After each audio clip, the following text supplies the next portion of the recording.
What's up, everybody? It is your boy Doggie Diamonds. This is Doggie Diamonds TV. You know what I do. And if you don't know what I do, you're going to find out tonight. I do interviews. I ask people questions, they answer. I ask people critical questions. And that's what I do. I've been doing it for a while now. And tonight, this is somebody that I had on my show previously. And I want to add, the last time he was on this show, he had a discrepancy with an individual that he took care of. So the same way the individual came on the chat, sent me emails and said all that stuff about he felt that this man wronged him, even though, just go back and watch the episode. He rectified the situation. So the same way you could be loud and proud about a problem, you should be loud and proud about the solution. And you got repaid something, homie, and you ain't kicked me nothing back. And I was the one who fought for you. And even though, Garfield wasn't directly responsible for that, he still made sure you got your kickback, and you ain't kicked me nothing back from the kickback. I ain't feeling that, but without any further ado, let me bring the man of the hour on the screen right now. Brother Garfield, what's going on, bro?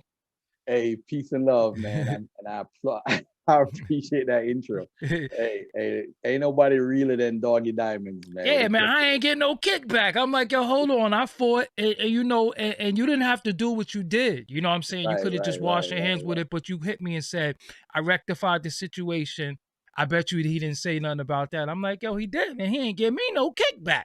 You know what I'm saying? He could have said, yo, bro, here go $15, go get you here go $25, go get you a haircut with some, we ain't do nothing. But regardless, you was able to get that stain off your name in that situation, even though, again, it wasn't 100% your fault, but we was able to rectify the situation. And in the end, that's the best end result of it all.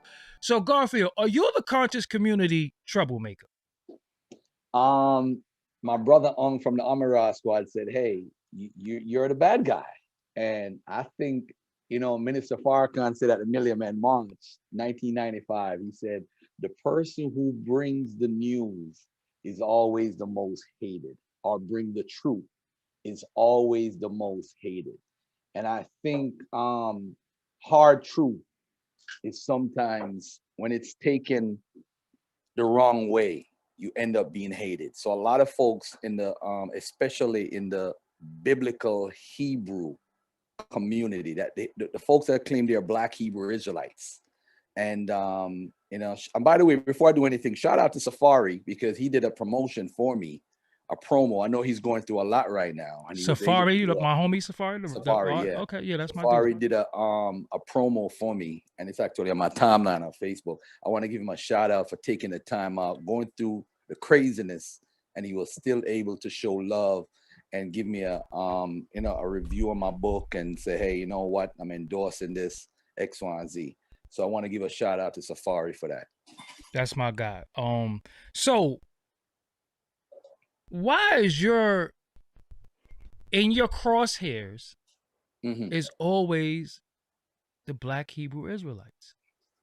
It's Wow. I never really see you go after the Moors. I never seen you. I know you don't want no smoke with the NOI. I never seen you go after the NOI. I never seen you go after the Moors. I was NOI. Huh? So I can't go at my teachers like that. I do go at the NOI, but in a soft way, because I reached out to what's the brother that did the book about Book of Khaled? Malik Zulu Shabazz. Yes, I texted him when his book came out. I said, you should have really had a conversation with me before you did that book, because there's a lot of inside stuff that I know that I shouldn't have known as a youngster that I was a part of. I was able to sit down with Minister Farrakhan along with another brother of mine who their brothers that attempted to kill. So, and he met with Farrakhan during the time with all his Khaled stuff. And I'm like, how is he able to sit with Farrakhan? And Khaled's been trying to sit with Farrakhan all this time. So that's what's going on with that right now. But I don't know why brother Unc calling me. Hey, Unc, I'm live. Unc, cut the crap, man. We working. Yeah, I'm live on Doggie Diamonds. You had your time. All right, yeah. So yeah, he's the big homie. Yeah. So but why is the Hebrew? NOI. I don't talk about the NOI, but I talk about the Black Hebrew Israelites because, all right, My mom is a history teacher. I Okay. love history. I have a bachelor's degree in history. Okay. So history is nothing new to me. That's what I do. Now, I'm not a scholar, but I'm the closest thing the conscious community might have as far as a scholar when it comes to history and the Bible, period. But the thing is, though, I've been there. I was a believer. I was a believer Christian guy, meddle with Rastafarianism, meddle with Nation of Islam, follow the little Comedic science. But there's nothing wrong with believing. But when you push your belief like it's the ultimate belief and disrespect everybody else, then somebody got to come and try to bring out the, like in the old school, the prep school, the principal would bring out the stick and beat everybody up. That's what I'm doing. And the fact of the matter is, there's no scholarship in the Hebrew Israelite community. There's just believers and people trying to force a belief onto the community like, hey, we the Black Hebrew Israelites and all of this, God is going to send 200,000 angels coming down like it's a guarantee. Ain't nobody could guarantee us nothing. The Muslims, they come up with a story, 72 virgins, to try to one-up Jesus, because the Jesus story is the best story on the market. You're gonna Doggie Diamonds think he's the flyest dude. I'm a good-looking dude. You look in the mirror every day, say, yo, if I believe in Jesus, I'm gonna come back looking like this fly-ass dude. So I'm gonna rock with that. So the Muslims say, I'm gonna one-up that and say, hey, if you believe in us and follow what we say, you possibly might get 72 virgins. Hey, any man's gonna join Islam when they hear 72 virgin. Like, what? 72? Oh, that's better than coming back looking like me. So they started leading the game now. Then now you got the Black Hebrew Israelites coming out saying, hey, you know what?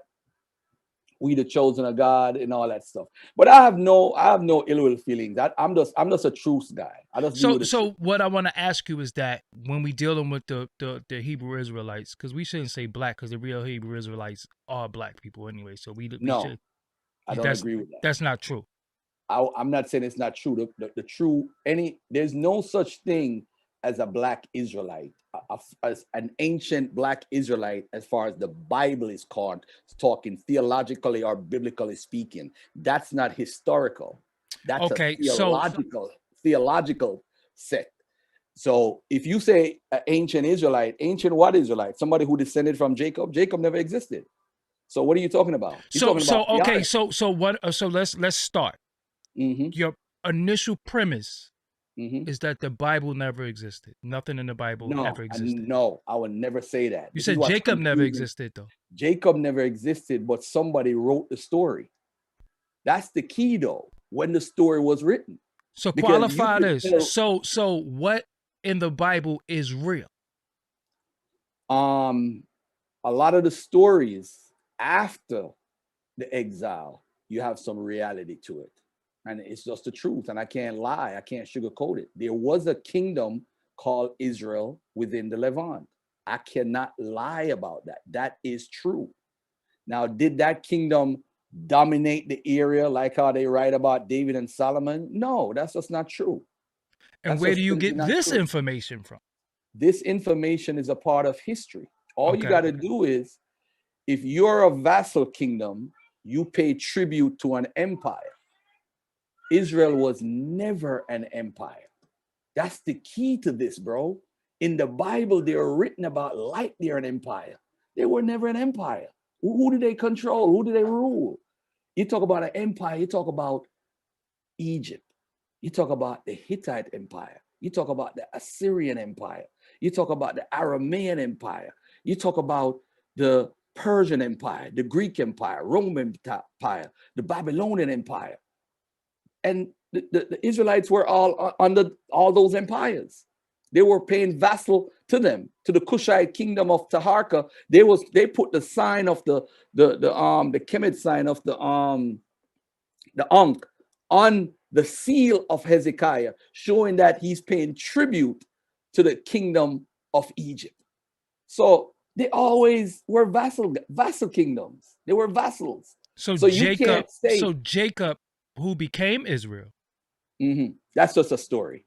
Is a story. So who wrote these stories then?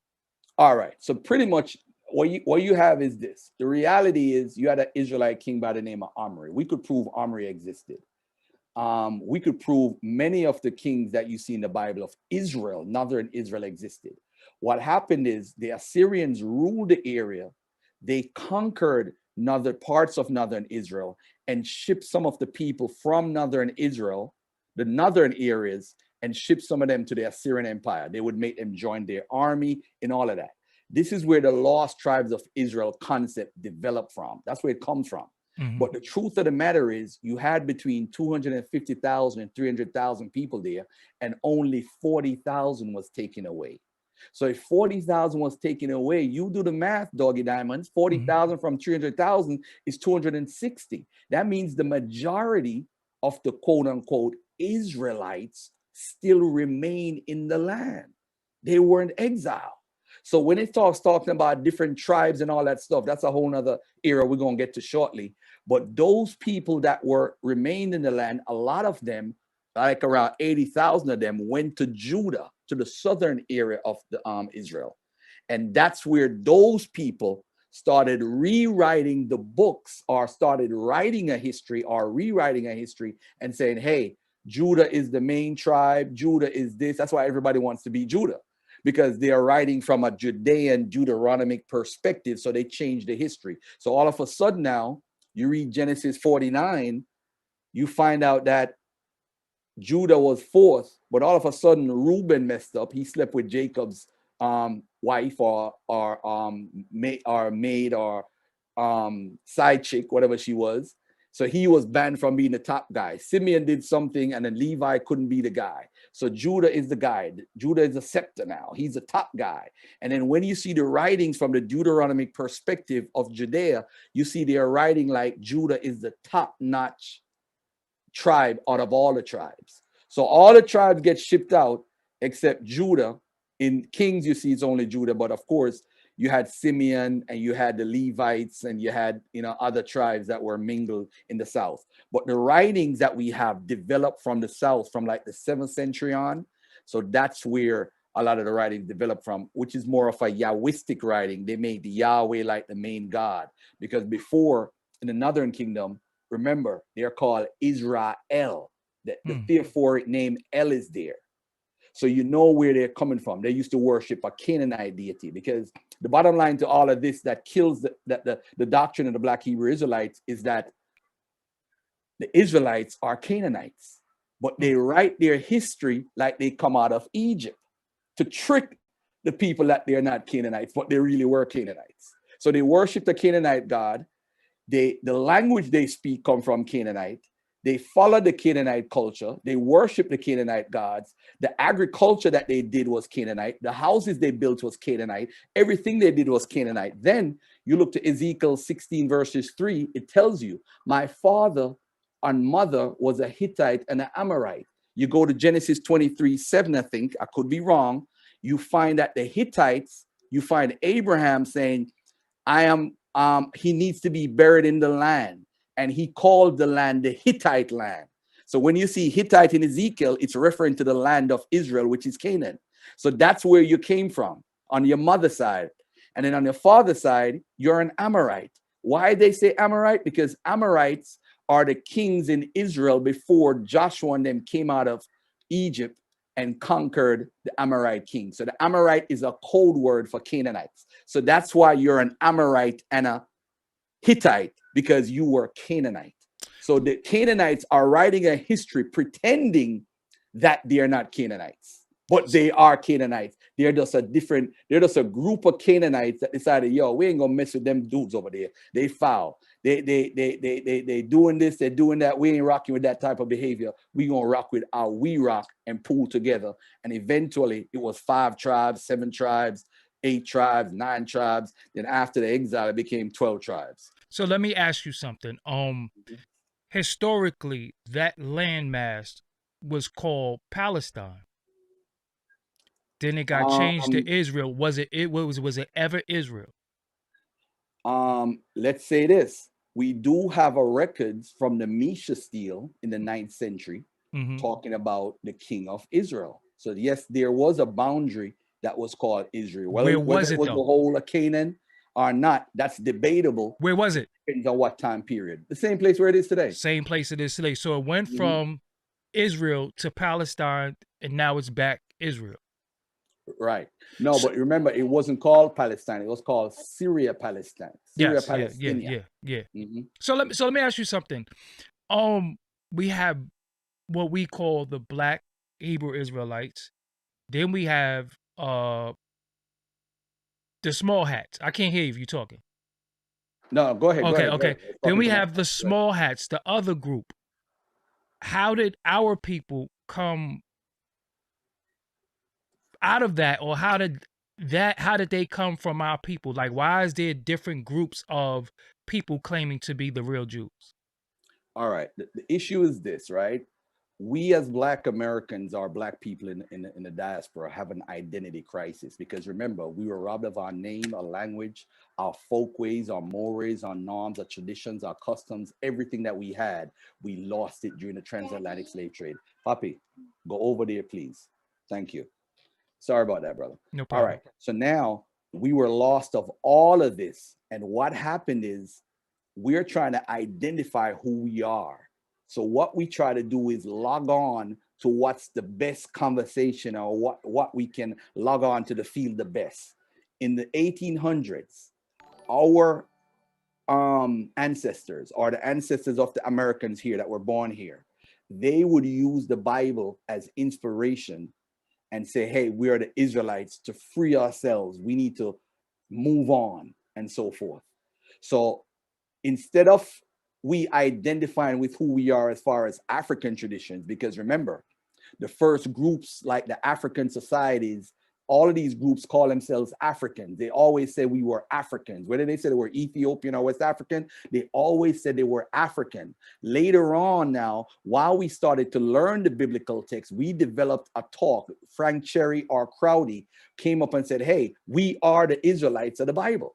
So that's where it got created. And then that developed to a whole nother thing, because in Ethiopia now, and by the way, there's a chapter in my book called Ethiopia is Not Ethiopia.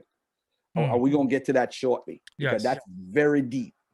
The problem is Black people is always cannon fire for white or Jewish causes. The civil rights movements, Dr. Khalid Abdul Muhammad said it the best. The Jews use Black people as cannon fire. So we will get the hose down. We will get all the gunshots. We will get all the dog bites, while they get all the services and the rights for themselves. But yeah, So well, the civil rights bill was all inclusive. after the civil rights bill. Yeah, the civil rights bill was all inclusive. Right, exactly. So now it's the same thing as far as with Ethiopia. Ethiopians, they sent a guy named Tellez in the 16th century. He went to meet these Ethiopians and he said that they were Israelites from the tribe of wherever. And what happened is he lied and said that they could speak Hebrew and write Hebrew, and it was not true. The Ethiopians are not even genetically connected to Jews. They have actually, this is possibly why they treat them like garbage in Israel today, because they realize through genetics, they're not even connected to the ancient Israelites, period, or from the region where they came from. They have no claim to the land, but they still let them stay in Israel and treat them like garbage because they're Black like me and you. So the bottom line is, in the 19th century, there was a guy named Jake Feitlovich. He rode up to Ethiopia and said, yeah, these are the Jews. They're chosen. And he said, I'm going to show you, doggy, how serious the racism is. He said that these people were originally white and they turned Black. And the Ethiopians felt they were white too, bro. This is what colonized they were. They say, oh, the reason why we're dark skinned is because of the sun in Ethiopia. So they were ashamed to be Black people. So, but they felt good about being chosen or being the Jews, because the Zionists wanted to attach themselves to Black people who were Jews and say, oh, that's our brother, because their bigger goal was to get a land that they could claim was Israel, which they tried with Uganda. They tried with Argentina, till eventually Britain gave them Israel. So what people need to understand is they use Ford, who is Zion Lex. Zion Lex come through that lineage, Ford and Wentworth. That's the lineage Zion Lex and Nazi Yashavel and all of them come through. The fact is, the white Jews, Feitlovich, guess what, my brother? Because you into conspiracy theories. Yeah. When you hear the Rothschild name, what pops up in your head? Conspiracy. Illuminati. Some major thing to hold on Black people. Guess what? Faitlovich was funded by Baron Rothschild to find Jews. So once they found a Jew that they could lock onto and say, hey, guess what? We brothers. That's what they would do, because their bigger goal was to get Israel. So they used Wentworth, they used Ford, and that's why Wentworth became an Orthodox rabbi, because he found out about Ethiopia and that they were the Jews, but they were getting funded by the Rothschilds. I can't trust no one getting funded by Rothschild. I can't in good conscience do that in 2021. So their lineage have always been some rabbinical Judaism copying the white Jews, or the so-called, what we call the Caucasian Jews, or the Judaism that we don't like. So that's what started the mainstream type of Judaism. And then out of that, you had the guy that started ICUPK, the One West camp in 1969. He branched off from Wentworth and said, hey, he ain't rocking with him because he ain't down with the New Testament. And he started his whole thing about they are black people and we are the 12 tribes, from Benjamin is in Jamaica and Hades, Levi, and all that craziness. So that's where all the black Hebrews come from. But it doesn't, you see, what I actually like about One West is that they decided to try to start their own language, like what Dr. York did with the Noapians. I thought it's the coolest thing to start your own language. But when your language is based off of something else that's already here, and you making a fool of yourself, it's total garbage. I actually appreciate it. They tried to create their own language, but then they started telling black people that they're chosen. They started making predictions in the year 2000. This is going to happen. And by the way, you know, in the Bible, it says you're supposed to kill false prophets. Nobody killed the brother who made that false prophet year 2000. He's still alive and well, or died on his own. But of course, the Bible says you're supposed to kill them. But so anyway, let me ask you something. So slavery. We have some people who believe that we were already here. Slavery didn't happen the way that they said happened. That's a whole nother conversation. But were there any, I know that it's a very big debate within many of you. Were there slaves that were Hebrew Israelites that came on the slave ships? Oh, okay. So let's do it this way. There's something called, and I'm gonna actually share. Can I share my screen? I believe so. Am I I believe able you to do can. that? I believe you can. All right. So what I'm gonna do is I'm gonna show you something that they use. Slave voyages. And actually, this is actually in my book. I actually correct this information. All right. So here we go. What chapter in your book is that? It's a chapter called Black Hebrew Israelites Refuted. Okay. Black Hebrew Israelites Claims Refuted. Do you have your book All handy? You have your book handy? Actually, it's actually, all of them is actually at my office, but I Okay. think I have one around here. I'm going to show in a short minute. Okay. All right. Give me Okay. a second. Let me see if something is around here. But what I'm going to do, family, is I'm going to put the word Yah. I'm going to, you know what? Let me share my screen so you If you guys can can. see If what you I'm get seeing. see So share your screen. yes, I'm going to see if it can be shared. All right. Is it Okay, being yes, shared? we see that. Yep. All right. So what I'm going to do, family, is go through this. Let me see if I could actually, let me see, African names database. Let's go through here. Let me see if I can figure this out. All right, here we go. So I'm going to put the word Yah. All right. All right. So here we go. If you look at the screen right here, and this is for everybody who believes that these people are Hebrew Israelites. All right. Look at this right here. You see 1 to 20. I don't know if you could see this, doggy. Yes. Can you see 1 to 20 out of 822? Yes, we see all of that. Yep, we see all of that. So what we're going to do, family, this is 822 people with the word Yah in their name. Now, the normal, uneducated, not college degree person would say they're referring to Yahweh, or Yah, the theophoric element in the name Yahweh, right? But if you ask anybody who's a Hebrew Israelite right now, ask them, what does Nayamoli mean? They can't tell you, because it's not a Hebrew word. It's an African word. This is an African. They're trying to pronounce words that are translators who are English and Spanish trying to translate words. But what I need to do is I need to actually go across the screen, which I can't. Hold on one second. I want you to say something to me right now. Can you hear me, Yes. Doggy? Yeah, I hear you All right, fine, beautiful. loud and clear. All right. So this is the problem now. If you go to this side, it says African origins. If you look at something right here, if you notice, all of these people are Igbo right here. It says origin, right? Where they came from, the embarkation and disembarkation. So Bonny is in Nigeria. It's Igbo land. This is where they ended up in Freetown. What happened is, if you look at the dates, 1821 to around 1840, slavery is already abolished, but they had something, Doggy, called the illegal slave trade, where all these greedy slave traders were still trying to trade Africans. So what happened is they were going to head to America. As a matter of fact, a couple of them got stopped in Cuba and got turned back. So what happened is everybody whose name was Yah never made it to America. So they couldn't have came off the ship as an Israelite, these 822 people, because they never came to the Caribbean, they never came to South America or North America or Canada or to Europe. They went back, they went from Africa to Africa.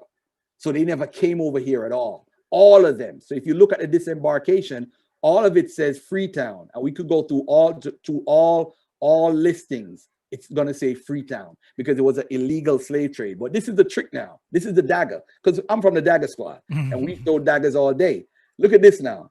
African origins. Look at what pops up on the screen.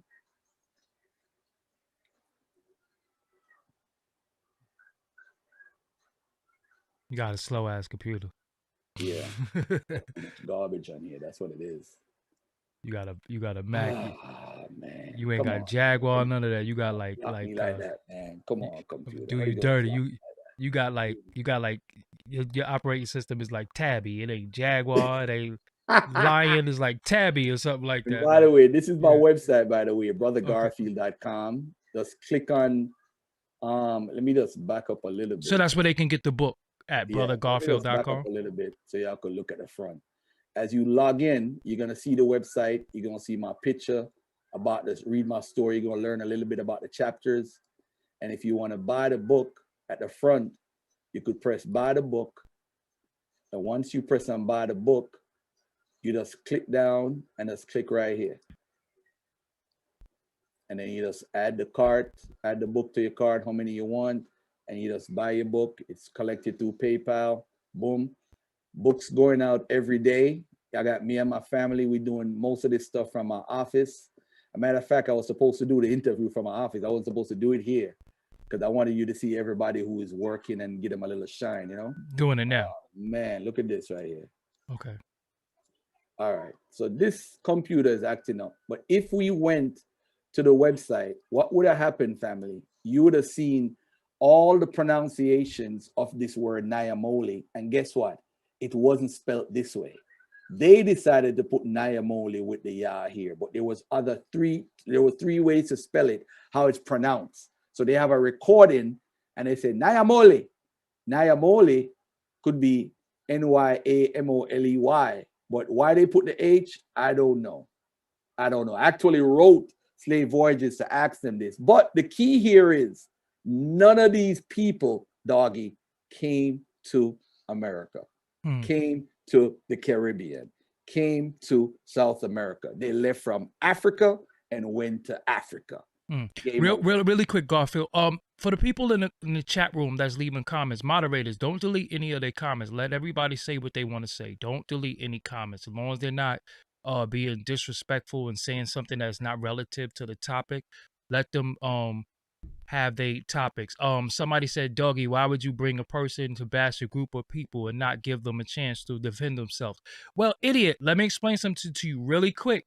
This is the first time I'm doing this right now. And if you were really paying attention and in tune with me, I had Captain Tazariak on last week. Captain Tazariak is my people. If he wants to come back, if Zion Lex want to come back, if Daniela, any of them, Brother Hashar, they could come back and respond. So please don't say stupid stuff like that. Also, the person who said, Doggy, you losing me lately, for real, for real. If I could lose you off of a few interviews I did, that means I never had you. So it doesn't even matter. It doesn't even matter to me. Enjoy your night. So Garfield, what was that source that you just showed? Where's this information coming from? What's that The website? Slave Voyages website. They have over 35,000 slave ships documented within that website. So you could actually track where people come from with names. You got people with Egyptian names coming off the ship, bro. Wow. You got a brother by the name of Ngozi coming off the ship. Ngozi? Wow. Like Ngozi? Wow. Ngozi, yes. So Wow. you have, but that don't mean they're Egyptian. You know what I'm saying? I'm Yeah, not saying that for my Comedic community to jump on that now, but because some in the Comedic community believes that they are descendants of Egyptian. That's a whole nother story. Yeah, that's a whole nother thing. So okay. When I think about the Bible, sometimes I look at the minister, and the minister, he quotes the Bible more than he quotes the Quran. Of course. A lot of Moorish brothers, they go to the Bible. Why do you just go to the Hebrews, but you don't really got a lot of smoke for the Moors, and you don't got a lot of, well, we, like you explained, your nation. So could we admit you have NOI bias? Just you want to say that? I have a lot of NOI bias, Okay. but after the issue with the vaccine with RZA, I kind of flipped. I can't deal with that type of misinformation going to the community. Okay. So I definitely called them out that from then. So I mean, the guy that taught me how to research is a part of the Nation of Islam today. Okay. He's my mentor. So I don't really want to, but I mean, I'm a no holds bar type of dude. So really, they don't really get a pass, but I don't really get a lot of conversations about them. People are more concentrating on the Bible. The issue is all these groups are subgroups of Judaism. Islam comes out of Judaism. Christianity comes out of Judaism. Nation of Islam, the reason why they use the Bible more because our people were entrenched in the biblical text. So Elijah Muhammad used the biblical text to draw them out, to say he was the Elijah that was being talked about in Malachi. He made a very pretty convincing argument, because I was about to recite and get my damn X. I was about to be Garfield X or Gary X or whatever. Wow. So at the end of the day, his argument was very convincing. Plus, I admire Farrakhan. I always liked him from Jamaica. So I mean, it's just a guy that I admired. But Because he's West Indian. nah, not really, because he says things that I want to say in public. That's what it is. He says a lot of things I want to say, and I thought he was pretty bold, and I felt he was connected to a God at one point. I felt that way. Are you atheist, agnostic, or believer? I would say I'm an agnostic. That's what I would say I am. Okay. I would say that proudly, because you can't prove, there's not one person that has prayed to a God that got an answer.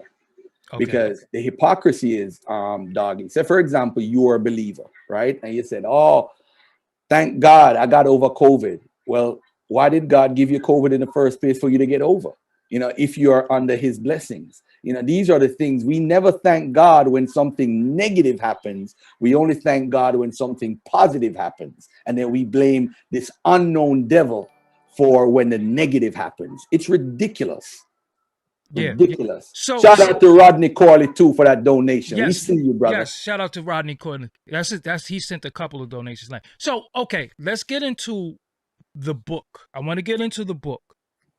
Have you, before we go there, have you debated one-on-one any brothers from the Hebrew Israelite community? One. And two, is it personal with a camp, or is the Hebrew Israelites on the whole? Is it a specific camp?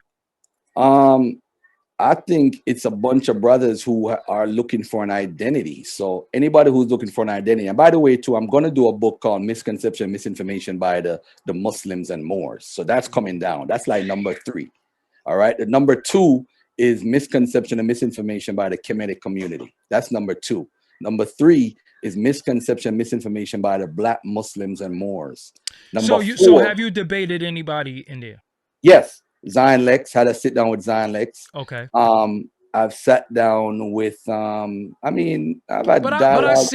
But I've seen some of them, but it was light. Right. It was like y'all was talking, like the smoke Right, that you right, be right. having. Well, I didn't today, see the right? fire. Today I showed a video when Hashar, I went down on Hashar and was shouting him down and you know, basically I was punking him and he ran off. And Daniela was mad because he was drunk as hell. He was talking shit, pointing in my face. It was kind of heated, and I Shaw brought is the my heat. dude, man. Where's Yeah, Brooklyn? Hashar, I Come on. love Hashar. Yeah, Ain't that's nobody my love guy. Hashar like me and Daniela. Them dudes, I love all of them dudes. But the truth You don't know is, how to show it. misinformation is misinformation, though. It Okay. don't matter if you're my friend. Okay. And So, you should know that because hold up, uh-huh. your reputation is based off keeping it real with dudes. Facts. I don't Ain't care who nobody you are. keep it more real than you. You'll tell me yo G, you wrong. Yeah. And I that's tell it. anybody. Yeah. Tell That's it. anybody you wrong. So if I'm a friend to black people, shouldn't I tell the truth? I believe so, but when truth sometimes could be perception of what your perception of the truth is, because they believe. Okay. Now, look, you say you should tell the truth. What do they say they're in? They're in The as truth. far as what? The The truth. truth. They're in So the truth is what you believe it is. So, all right. Garfield. Watch this. Watch So this. Watch Garfield, this. overall, Watch this. are we just, are we at a situation where it's just boiling down to the belief system more than sources and really real No, scholarship? no. The truth of the matter is, bro, you have a book in the Bible called First Chronicles. Not one tribe of these 12 tribes are in that book going through the Exodus. Not one tribe. But the Bible, that book is an anti-Exodus book, meaning that it actually deletes verses from other scriptures that they copy, deletes the Exodus. So now if you're in a belief system, why is your God inspiring a man to write your book and block out the Exodus? Say it didn't happen. How is that possible if it's from God? How is that possible?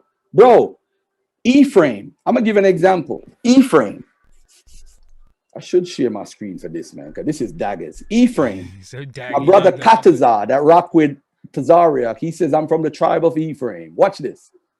Ephraim is in Canaan. His 2 children die. He goes down and have children. The children remain in the land and have children who build cities in the land. They never leave the land.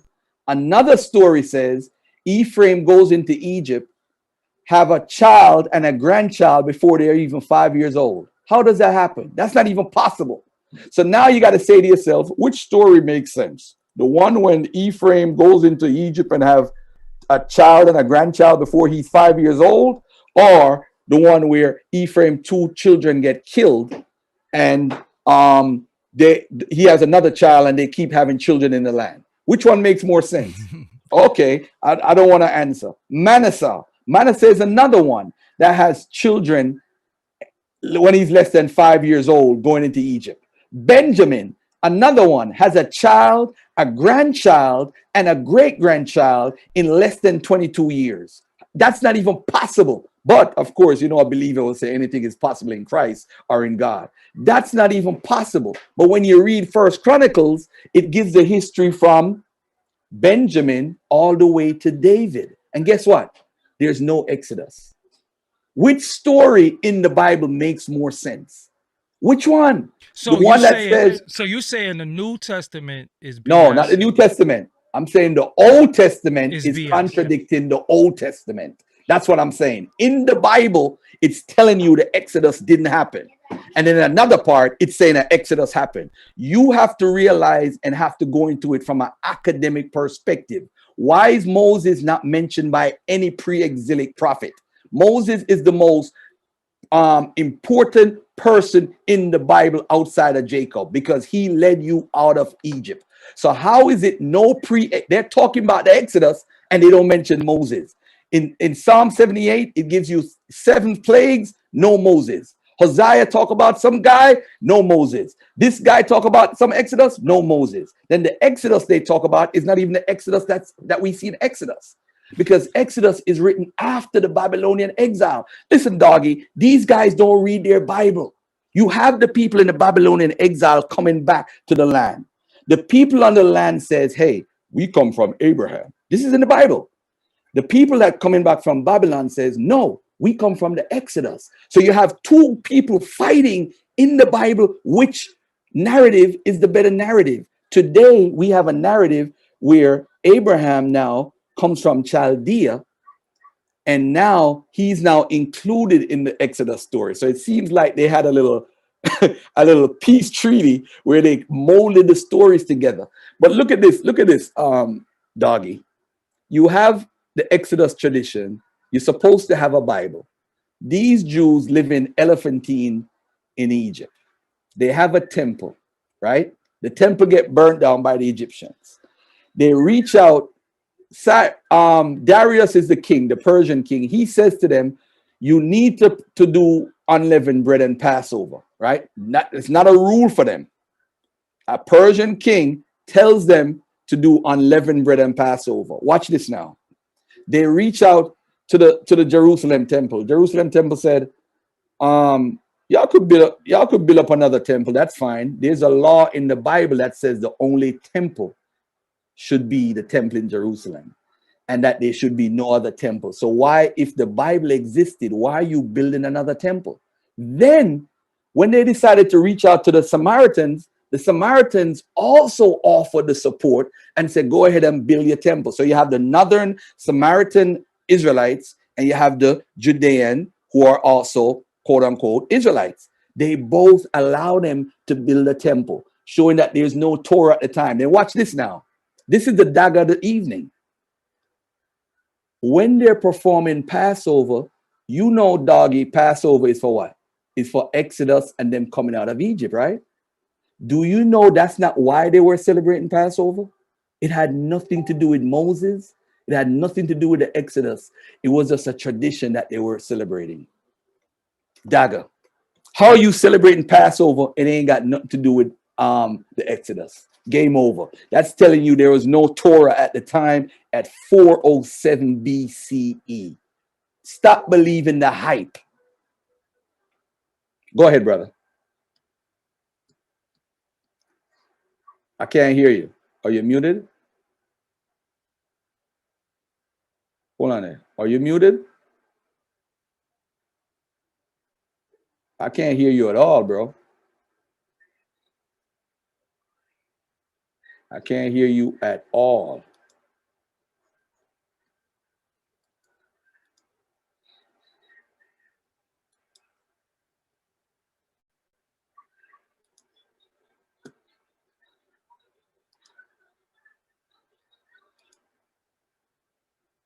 You.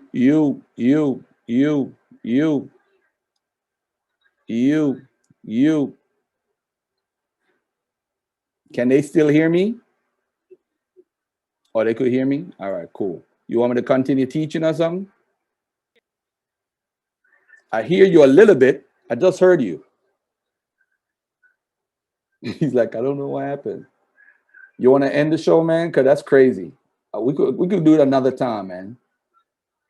Nah, don't end it. All right, cool. All right, so let me teach a little something then, since you got yeah, I just heard you a little bit. Yeah, I hear you now, but you low.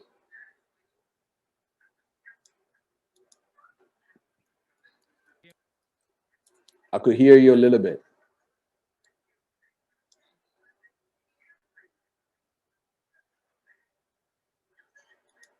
Damn, I wasn't even watching the YouTube.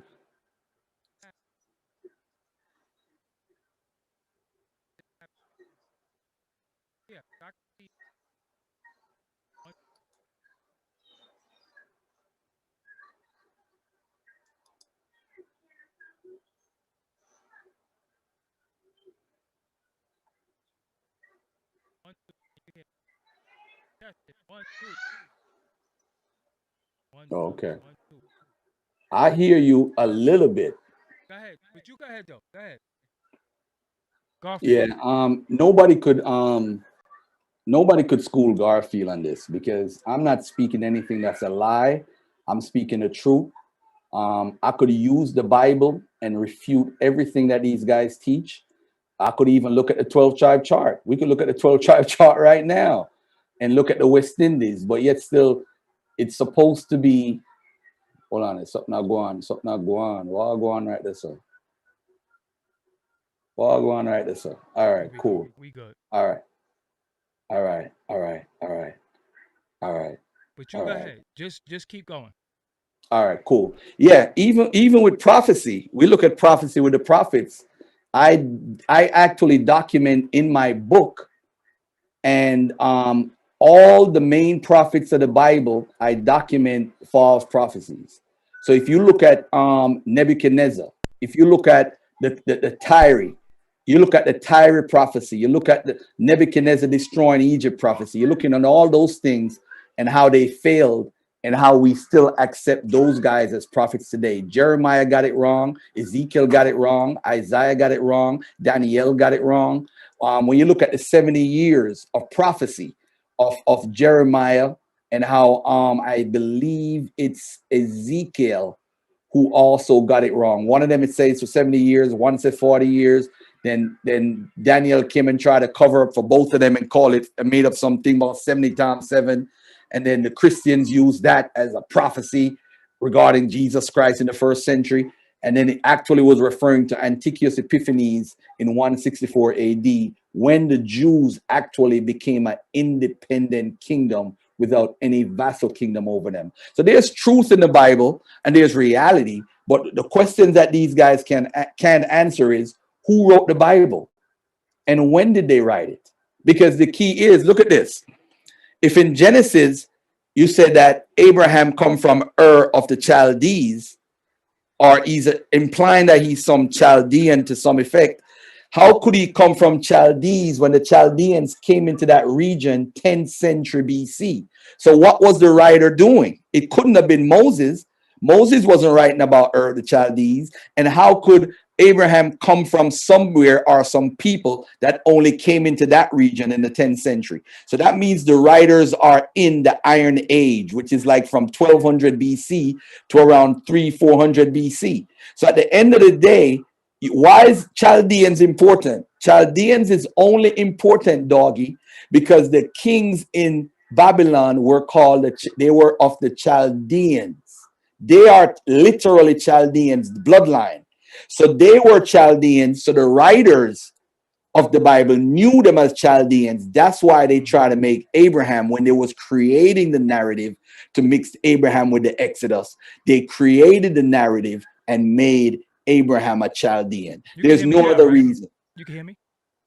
Yeah, I could hear you now. All right, you hear me fine. So, my question is, who is King James and who wrote the Bible? Okay. Well, King James didn't write the Bible, but he was the king authorized over the translation of the Bible. But whoever translated the Bible was white folks. We already know that already. The scholars was white and everything. So we know that. So, but one of the problems is in the Hebrew, the words in English don't mean the same at times. So when you ask a black Hebrew Israelite about Jeremiah 14:2, they think when it says black, it means black as in my skin color. When you look at Job 30:30, I think it's talking about famine. They think it's talking about skin color. So anywhere they see the color black, they say it's color. But you know what? Where they don't talk about color now? When it talks about King Solomon being white and ruddy, they don't say Solomon is white. They don't say that. They don't dare say that. What? The lineage of David is white and ruddy? Because that's what it says in Solomon 5:10. And listen, in fact, ladies and gentlemen, at King James' funeral, the gentleman, because a lot of people don't know this about King James, is that he thought he was Solomon reincarnated. Literally, he thought he was a king, some sort of special king of the Bible. Was he limp-wristed too? Huh? You know, that's a rumor that he was limp-wristed. Was he limp-wristed? You know, I can't say the word. So was King James? Is that the same person? All right. Because I get different things. King James was black. Yes, then we get King James was white and limp-wristed. Yeah, he was a bisexual. To me, Garfield, there's no such thing as a bisexual. Once you sleep with a man, you're limp wristed. No, he had children with a woman, and he actually slept with another woman that we have recorded of. So we know he had sex with women. But once you sleep with a man, your wrist is broke to me forever. You can't. I see you want that ultimate dagger. So let me pull it out for you. I'm gonna pull it out for you, my brother. I gotta pull it out for you. Because you're right on point. With King James, it's tricky. You know, some people don't care if King James is black or white. I don't think King James was an African American looking man, because for one, I'm gonna show something on my screen right now, and I want you to tell me, because you're a street dude. I don't play with you. You know, me and you might joke, but I don't really play with. I don't play with Doggie Diamonds. It's not like that. Doggie will pull out his gun and shoot me in 2 minutes. Hey, all right. Don't say that to the world. Don't do that. All right. Now look at this. I want you to look at this right here. This is a picture of Daniela, right? Now this is King James. Scroll down if you can. Yeah, I'm gonna scroll down a little bit, right? Okay. And this is what I'm gonna do. This is from your PowerPoints or something like that? This is one of my PowerPoints. Okay. And this is what I'm gonna do. I'm gonna read something that King James said, right? And I want you and the audience to make up any excuse you want. I don't care what you want to say. I want you to tell me that Garfield is losing his mind. He has no sense. All right? Okay. First of all, this guy is writing to King James. He calls him dad and gossip. He also calls himself his humble slave and dog. Right? Now watch this. Who is this individual writing this? This is a man by the name of George Villiers writing. He used to sleep in King James' room. He was what does it say, Buckingham to King James? Yeah, that's him, George Villiers of Buckingham. That's what. So Buckingham Palace is named after this guy? No, he's from George Villiers from Buckingham. So that's his nickname, and it was just basically saying it from him. So why is Buckingham called Buckingham Palace? I don't see right here to George Villiers, Duke of Buckingham. Okay. So he was the Duke of Buckingham. So they nicknamed it and so forth. Now look at this. Look at this right here. I can see it, but it's very low in my screen that the audience is seeing it. Could you shrink it a little bit? Pause. Hold on there. Let me do this. Or just scroll to the yes. No. Go the other way. Go the other way. Zoom out. Zoom to 20. Wow. Yes. Keep going. Zoom to 25 if you could. Maybe you can see 25. That low? Nah, know what? Nah, because they still can't see it. What it is 2 to the right. It's 2 to the right. So if you can't scroll to the right a little bit. All right. Well, let me read it. But just read it. And then we'll give the source. Notwithstanding of your desiring me not to write yesterday, yet had I written in the evening, if at my coming out of the park such a drowsiness. And yet I cannot content myself without sending you this present, praying God that I may have a joyful and comfortable meeting with you, and that we may make at this Christmas a new marriage. Now, that's nothing crazy. A new marriage. Doggie writing me a letter saying we're gonna have a new marriage. That's nothing, right, Doggie? No, that's crazy. Marriage to who? What are we talking about? He's talking, make at this Christmas a new marriage ever to be kept hereafter. For God so loved me, as I desire only to live in this world for your sake, and that I had rather live banished in any part of the earth with you than live a sorrowful widow's life. Now you go write me a letter and talk about a widow's life if you don't live with me? That's really? Sus. All right. Watch this now. And so God bless you. I'm writing this letter to you now. No, you're not. They writing a letter to each other. Don't put me in this. Leave me. My sweet child. Look at this. My sweet child and wife. And grant that ye may ever be a comfort to your dear dad and husband. Now, which man is going to call a man his wife, his widow, if you don't live with him, his sweet child and wife, and call the man his dad and husband? Oh, they're not gay. Nah, I'm mistaken. That's not gay. No, Garfield. You're overstepping your boundaries. Watch this. This is the dagger. I entertain myself, your unworthy servant, with this dispute, whether you love me now. My ever dear master, here give me leave to say, a full heart must either vent itself or break, and that oftentimes the senses are better expressed in absence and by letter than otherwise. Watch it, watch this.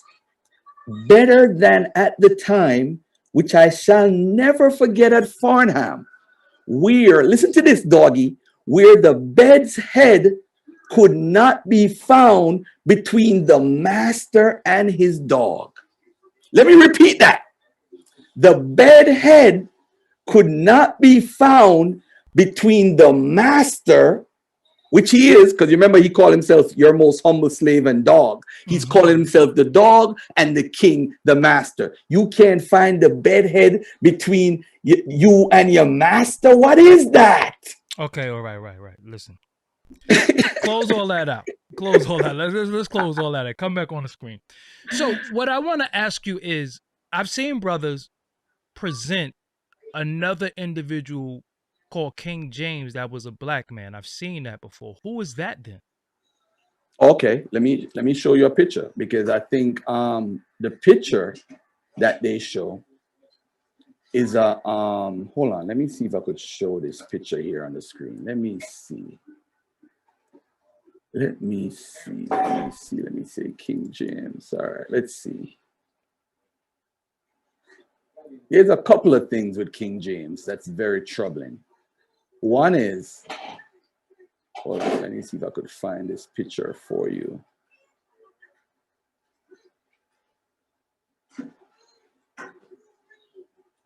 If I could find this picture. Yeah, this is the picture that all the Hebrew Israelites use. Let me find it. Come on, where you at?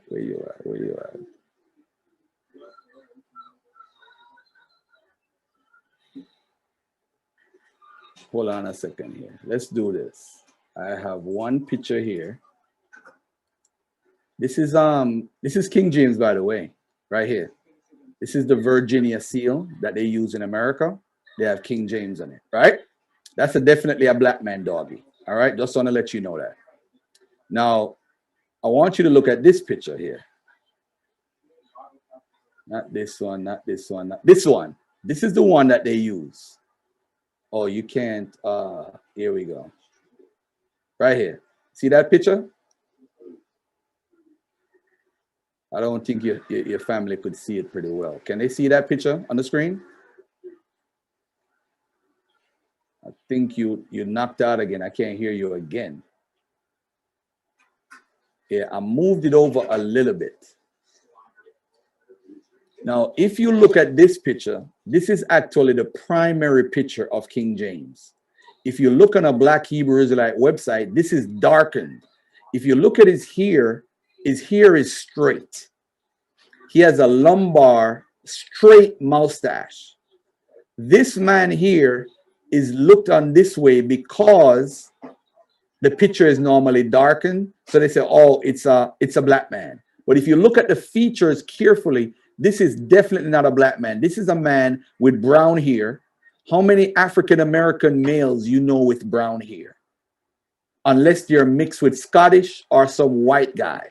Like Katazar from ISUPK, he got brown hair. He looks like King James. He does. He looks like King James. He has the brown hair and he has straight hair. So this is King James right here.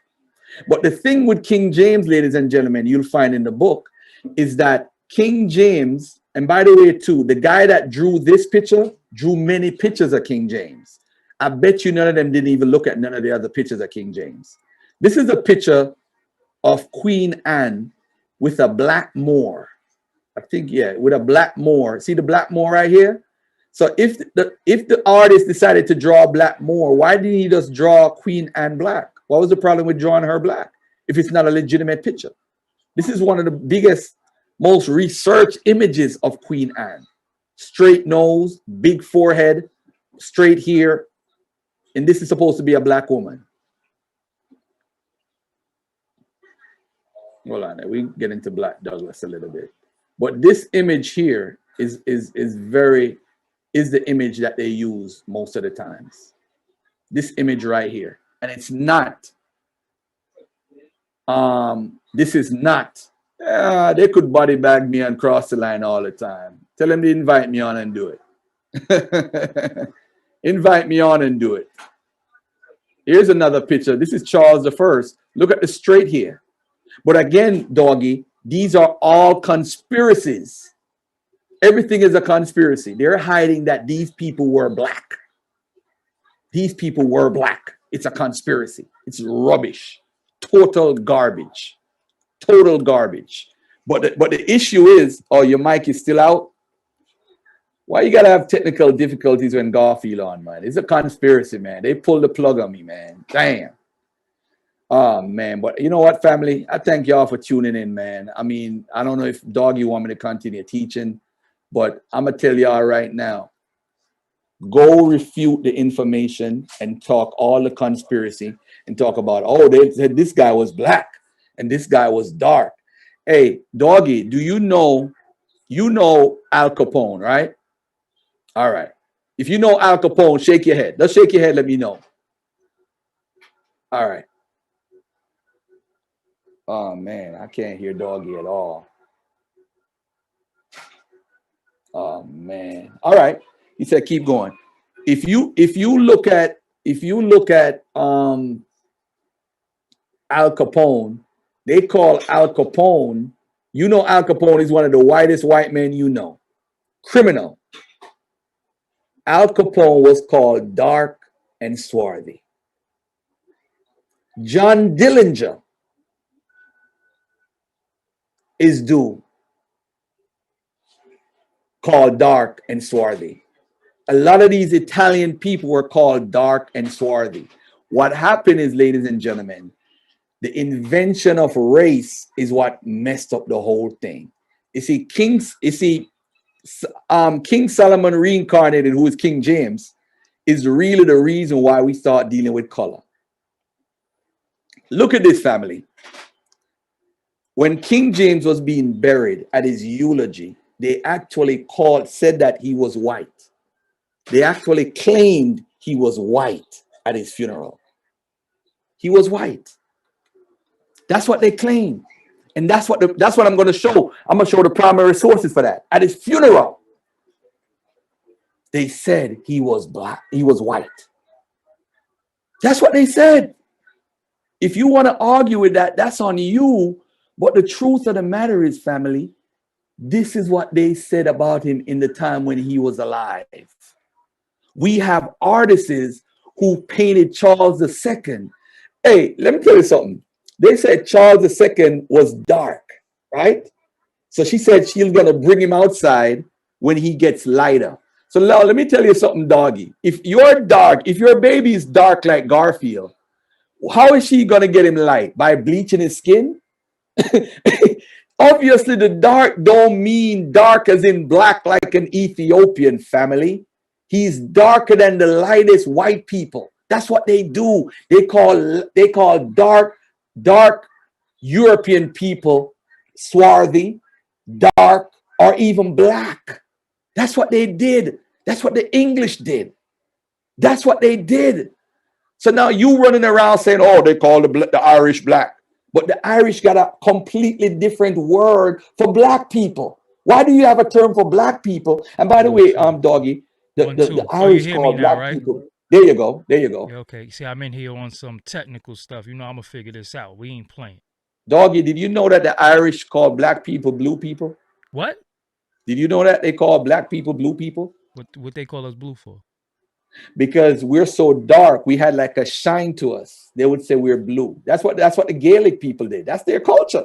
The Scottish and the Irish. Wow. They call black people blue. So why would they call the Irish black Irish if they call people blue? You messed up. You messed up, doggy. You off again. Nah, you can hear me, right? Oh, you're good. You're good. Yeah. So all right. Where your lights go? Why you turn your lights off? What's going on? Oh shoot. I didn't even realize that. I didn't do it. I'm like, you in the dark. All right. Yeah, because I had to figure out something. I don't like no technical difficulties. Like I I'm tech man, you know, so I got to figure it out. So, okay. Dealing with let's deal with the book for a second if we can. Automatically adjust volume. Yes, let's make sure that's never touched. I think that was the issue. Okay. So let's deal with the book really quick, Garfield. Yes, my brother. How many hold on, I messed up your screen. How many chapters is in the book? Yeah, the book got like around 14 chapters because I had to reduce the book to like 250 pages. So I couldn't put all the chapters that I wanted. Originally, it's supposed to be 19, 20, and up to 22 for some people. But I couldn't do that with all. Hey, all right, go on a bit. In a minute. Yeah. So what we're gonna do, family, is that in the book is around 14 chapters. Some of the chapters that I wanted were just too large, so they took up too much space. So eventually they're gonna be a volume 2 anyway, and and that's that. And peer reviewed. Who read this book and said, "Okay, Garfield, yeah, go out with this"? A couple of scholars, man. A couple of scholars. They didn't write on it, but they emailed me. I emailed almost every chapter, like probably around 11 chapters to different scholars, just to get a feedback. You know, I had a couple of corrections I had to make to the first chapter. The chapter on the Exodus, I had to make numerous changes. They found a lot of problems and issues, but otherwise, I mean, it's a pretty good book. The Passover chapter. The Passover comes from the Zuku festival. It comes from Greek and Roman traditions and all intermingled. And it's proven through the Elephantine papyri that they didn't practice certain things. They didn't practice Exodus, Passover because of the Exodus. And that's huge. That is a dagger that they just can't get around that dagger. I don't care who it is. There's no way you're a believer and you're an Israelite and you don't know that the Exodus is celebrated for the Passover. It just shows that it was an agricultural festival first. And once they came out of Babylon, they started rewriting stories. They developed the Exodus tradition, added a Moses tradition to it. This is why the Moses is so similar to Sargon from Babylon. Because remember, Sargon was floating in the river too, left by his mother. It's the same story you find in Exodus. You see the laws in Exodus. You see Hammurabi laws in Exodus, like 6 or 8 different Hammurabi laws that's in Exodus. You're like, how are they doing with Hammurabi laws? Because they got it from Babylon. You look at Rosh Hashanah, the celebration, got it from Babylon. You look at Yom Kippur, the celebration, come from Babylon. You look at the story of the calendar they use is from Babylon. The names on the calendar for the words that they use is from Babylon. The cycle, the metonic cycle is from Babylon. So you could tell, this is how the people could date the Bible and when it was written, when they see certain traditions coming out of Babylon. Because remember, by the rivers of Babylon, where we sat down. That's where they sat down. Why they you just turned learned into the Bob culture. Marley out of nowhere? What we doing? What happened? And then they learned the culture and everything. So Babylon, is that from the story of the Tower of Babel? Is the same story? The Tower of Babel comes out of Babylon. It's actually around the 5th century. They got that out of Babylon also. The whole Bible. This is why when people say come from Egypt, I laugh. I laugh at Jabari because I know where the Bible stories technically come from. The 7-day week, they got it out of, they probably got it from the Assyrians who got it from the Babylonian system. So almost everything is out of Babylon. It's a Babylonian book. Question. Many people talk about Nimrod. But when I read the Bible, wasn't a lot of chapters on Nimrod. So where do these Nimrod stories come from? Did I miss something? It was not a bunch of chapters defining who Nimrod was and he did this. And they say, I see people say Nimrod was evil. He was a hunter. He was this and that. Where are they getting that from? That's a whole nother topic. Okay. Yeah. But again, come from Babylon. Wow. That's all I'm gonna say. Come from Babylon. So the Babylonians are the Nimrod. Okay. Genesis 2:4 Tell ISUPK and Katazan and Tazara to debate this. Genesis 2:4 to Genesis 11:26 is called the primeval history of the Bible. It's like an introduction.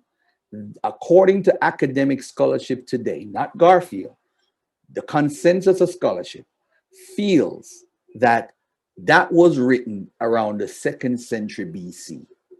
The ancestral history, Genesis 12 to 50, was written earlier. So now that we know the primeval history, the people in the primeval history, Doggie Diamonds, you don't see them in the rest of the Bible.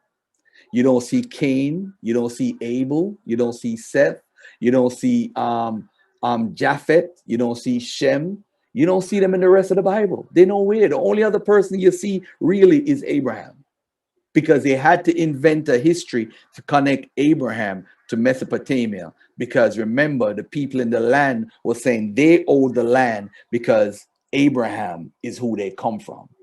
So Abraham has a tradition in Judea, Hebron, Beersheba, those places. Abraham has a tradition there that's legitimately in the biblical text. The people coming out of Babylon said, no, we don't come from Abraham. We come from the Exodus. We come out of Egypt. So they had a clash. I'm repeating myself. So that's where everything comes from. So then you have a merge of the storyline within the biblical text. That's why there's confusion, because there's actually a contradiction in Genesis, I think 24 or 10, where it talks about Abraham comes from Ur of Chaldees, but it also says that when they were sending a wife for one of Abraham's children or whatever, they said, go back to where Abraham is from. And they went to a city that's not Ur of Chaldea, a city that was in North Syria or in Turkey. So at the end of the day, family, listen, you could believe what you want, but if you want the facts, you better go to www.brothergarfield.com. Go debunk my book, because you're going to be debunking the top 5 scholars in the business. So, all right, my next question to you, I don't believe you answered this. Did Jesus exist? Jesus, of course. Okay. Of course, Jesus existed. I'm going to tell you why. Look at it this way. In the 60s, you have Nero blaming a fire on Christians. Paul is considered a historical individual. Nobody disputes if Paul existed. Paul, during the time when Jesus was alive, was persecuting Christians. Now, who are the Christians that Paul was persecuting, and who did they follow? Nobody's been able to answer that question yet. But who called them Christians, though? Like, where they were called Christians by the enemies of Jesus. According to the tradition, they were called Christians by the enemies. But if they're Christians, that means they have a Christ that they follow. Boom, there you go. Paul talks about a real... Christians is not in the Bible, though. Yeah, Christians is in the Bible. It is? Okay, I never knew that. Yeah, 1 Peter 4:16 or Acts 28:26 or let me see. So somebody in the chat says something that really makes sense. The historical Jesus or the biblical Jesus? Which hey, one? Hold on a second. I want to tackle this guy, Benoni Israel, real quickly. Okay. Benoni Israel, I'm going to give you a quick contradiction. Who named Beersheba? Who is Beersheba named after? This is an easy question, Doggie Diamonds. That's somebody in the chat? Yeah. Benoni Israel. He said, if the Bible is a contradiction, it has contradictions, but really and truly it's not contradictions, because it's doublets. Doublets are different stories told by different people at different times. So now when you ask yourself, go over that side. When you ask yourself, who named Beersheba named after, one part of the Bible says Isaac, another part says Abraham. Is that a contradiction, Doggie? Of course. Is that a contradiction? Because it says in the Bible the name was given because of Isaac. Then in another part it says, oh, the name was given because of Abraham. So who really named Beersheba is Beersheba after? Is it because of Isaac or is it because of Abraham? So do you have issue with Christians also? As far as what? The way you have issues with the Hebrew Israelite brothers. Nah. So how you on beef with the pastors and the I'm Christians? gonna They teach out the. listen. I'm gonna deal with the pastors in volume 4. I'm gonna deal with the Christianity in volume 4. So you Now, do take issues with them. I have issues with the Christians, but the Okay. Christians have a right though. They have a right and a legitimate case to claim that, hey, they have a faith. You see, they going by faith. Anybody can claim faith. You see, Yeah, they that's don't say the it's Israelites. the Hebrew Israelite brother don't say it's faith. They say it's bloodline. Israelites, y'all are converts. Your mother and father didn't believe this. So if you believe it now, you technically are a convert, whether you know it or not. So you saying the Hebrew Israelites is a form of Christianity? Yeah, it's the bastardized form. Damn, I ain't say that. You said that. So what does bar mean? Does bar mean son of? Or yeah, Ben? bar means son. Mm-hmm. So there's somebody in the Bible called Simon Bar Jesus. Who was that? Simon Bar Jesus. Simon, son of Jesus. It depends, because you remember that name was a popular name in the first century. Jesus. He had a bunch of people. Yeah, he got a bunch of people Wow. named Yeshua. Not Jesus, Yeshua. Yeshua. But I'm talking about the English translation. Mm-hmm. So it's different people with different names. Israel comes from Jacob.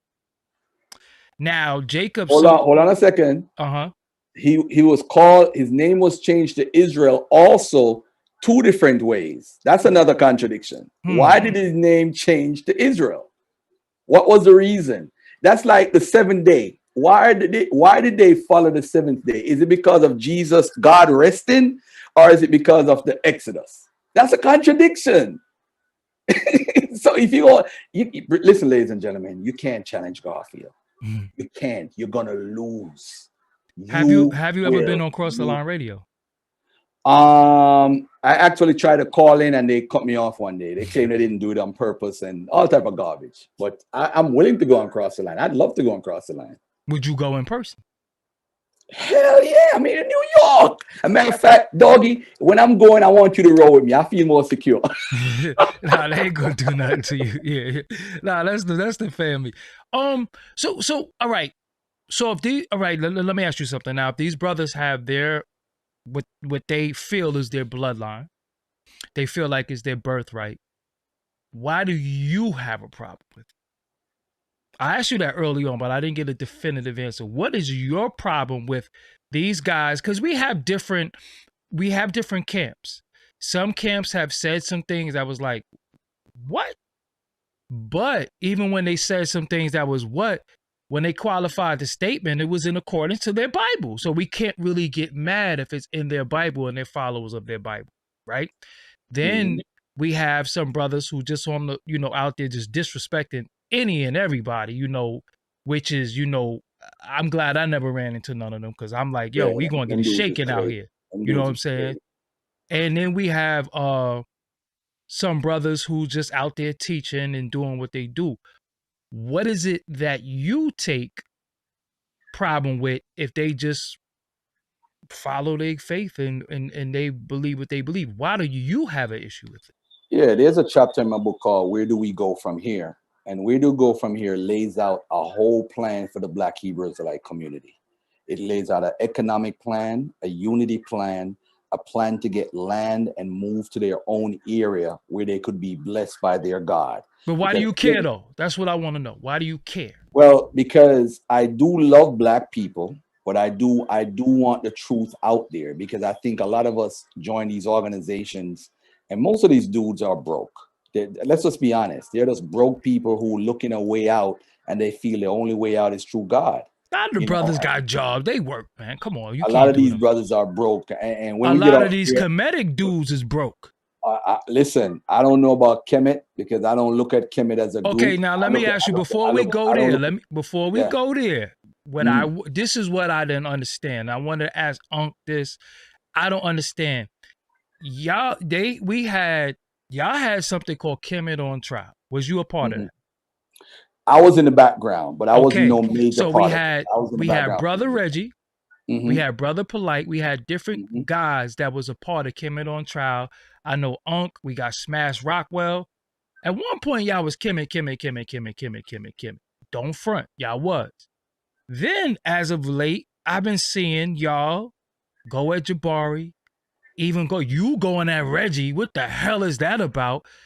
Now y'all trying to take Kemet from the black people. I'm Oh, confused. Listen. I'm confused, Garfield. Listen. We are not Kemet. We are not Israelites. We are none of that. We come from West and Central Africa. That's what I know, and that's what I've seen, and that's what I have evidence of. But If so they have why was the information, look at Comedic this, look at this, look at this, doctrine being look at pushed this. so much at one point?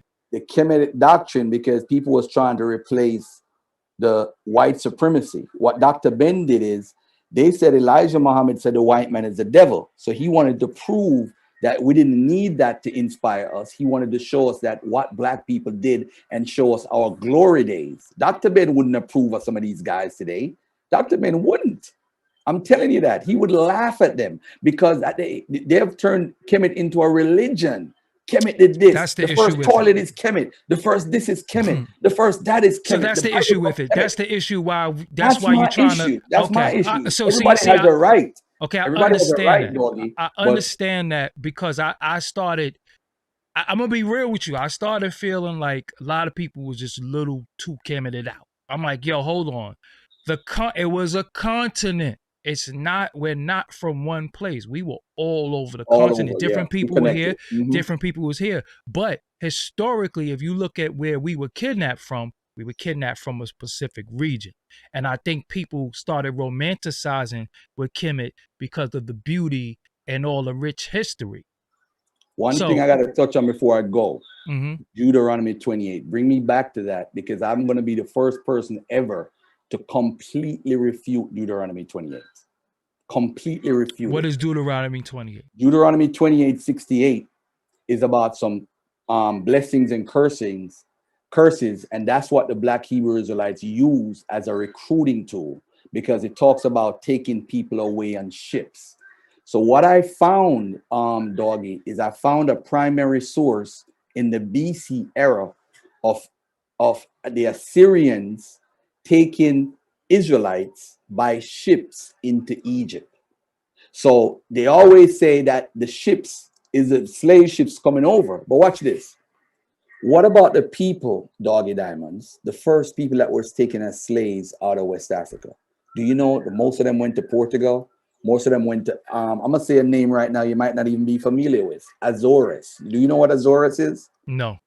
Azores is somewhere in the Atlantic Ocean. Sao Tome, Cape Verde, all those places are in the Atlantic Oceans. That's where the first slaves went. Are those people Israelites, the descendants of them? Are they a part of the 12 tribes? That's the first thing. Most of the first slaves were working in the 16th century in the Atlantic Ocean on those islands. What about them? Are they descendants? Are they Israelites? And what about the slaves that went to Brazil and the ones that went to the Netherlands? The thousands of them. Are they Israelites? What about the ones that went to London? What about the ones that went to Sweden? What about the ones that went to France or Italy? Are they descendants of Israelites? You see, this whole lost tribe thing is really, there's really no lost tribes.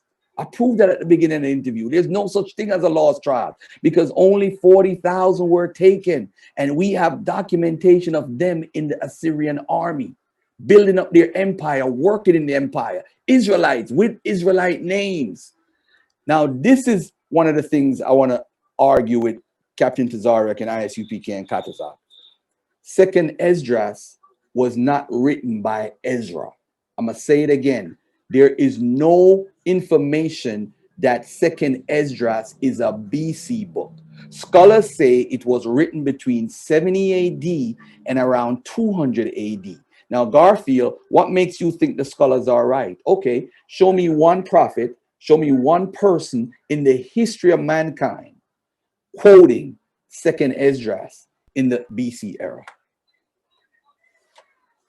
You know, I don't know what the hell you're talking about right now. No, maybe that's a question that's for them. Yeah, because I'm like, who's listening? That's a question for them who is listening. Now, watch this though.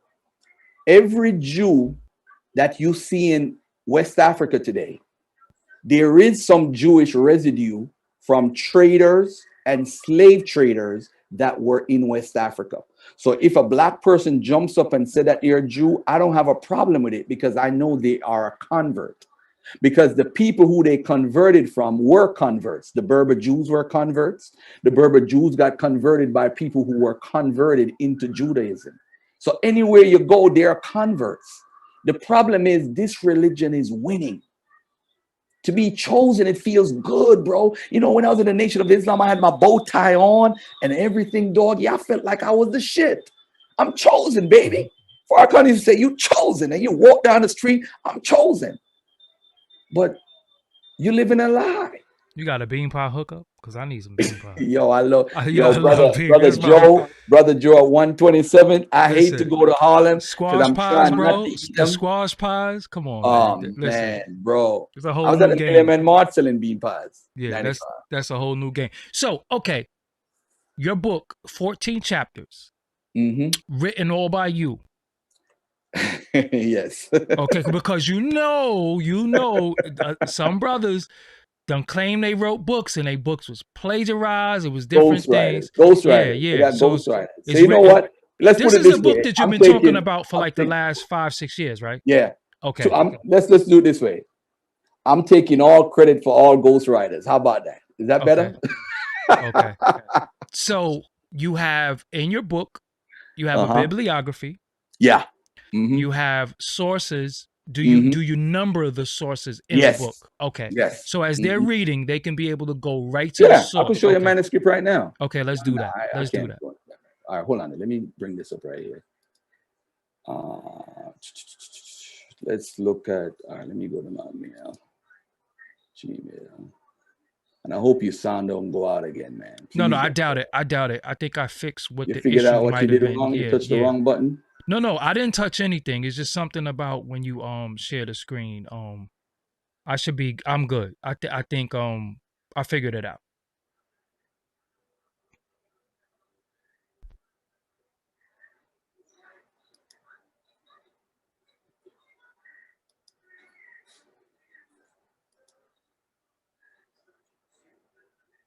All right, hold on. Let me share the screen. All right, so this is the book right here, Misconceptions. Is it a way to zoom out? Cause I can't see that. I forgot that we got to go sideways. Oh man, hold on a second. Let me do this. Yes, because it's something about could you minimize it? No, you on the damn Mac. Man, yo. You on the damn Mac. Normally what happens is people will send it to me and I'll put it on the screen. Oh, okay.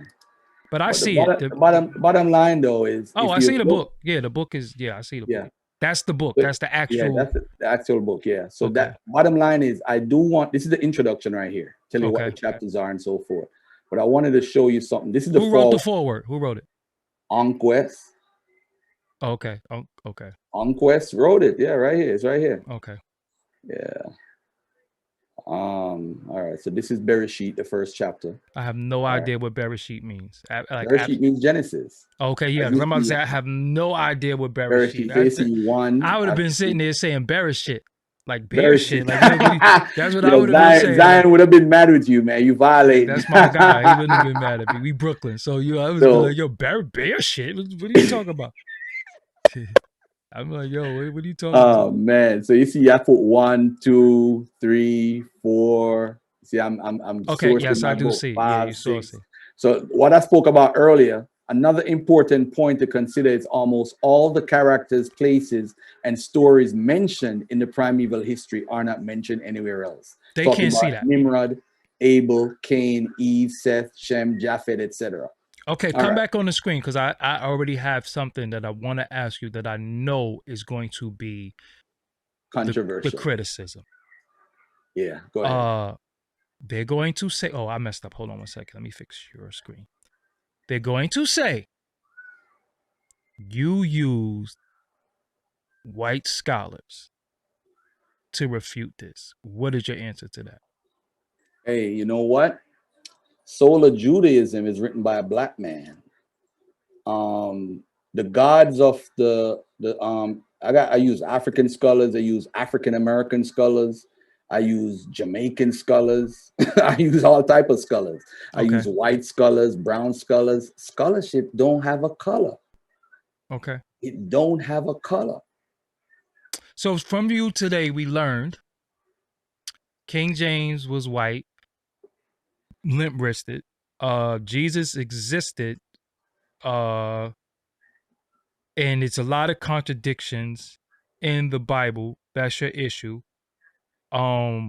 Your also one of your issues is that they are replacing Christianity with calling themselves Hebrew Israelites. So they might as well just be Christians, is what you're saying. Yep. Okay. So the book, where could they get the book? They could go to the website, www.brothergarfield.com. I'm going to do it independently first for the first month. The reason is, I don't know if you're familiar with this. Amazon takes like 60% or whatever you sell. I don't like crazy. that. Yeah, I don't like that's that. nuts. So what I do is, Amazon has a deal, right? So I'm pretty much financing everything by myself. Amazon has a deal where they'll print the book for like probably $6-7 and sell you the first 1,000 for $6 or $7 each. Right? Okay.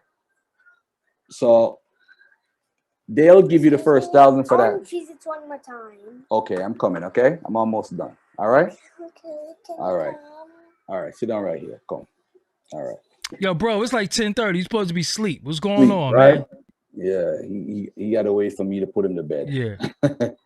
But anyway, yeah, the first 1,000 copies they normally sell you for like $6-7 each. So you buy that and you sell those on your own, and then after that they charge you 60% of whatever you sell. And I'm going independent first for the first month, and then for the second month, I'm gonna go through Amazon. What? Got you. So how much you selling the book for independently? $25 each. And plus the shipping. Plus the shipping, yeah. Okay. So okay. I'm gonna run off some names and you tell me. Yahweh ben Yahweh.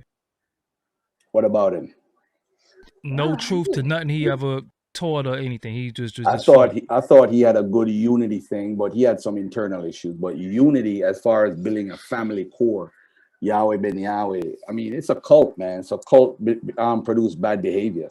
I mean, even with I don't know if you're gonna say Dr. York. I thought Dr. York's idea of building an independent land was great, but you know, when you have a cult leader, anything goes, man. Children get abused, kids get raped.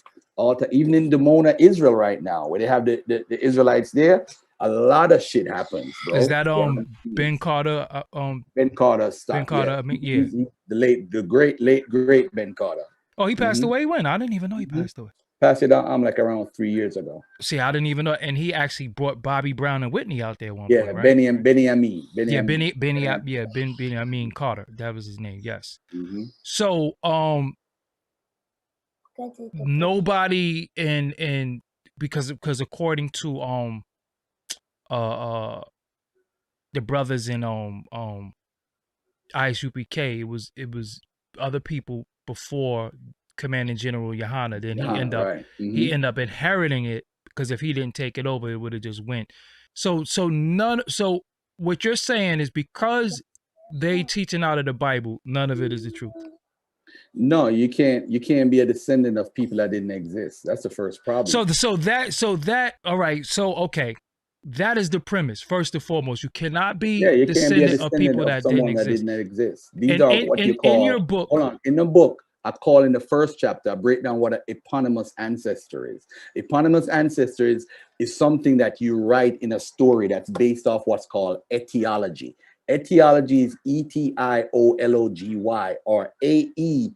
And etiology is you're writing a story to give yourself and your people a history. So you need an eponymous ancestor to say you come from that person. Just like with the Greeks, Helen is an eponymous ancestor. So you have the Hellenistic Greeks, because they say they come from Helen, but Helen is not a real person.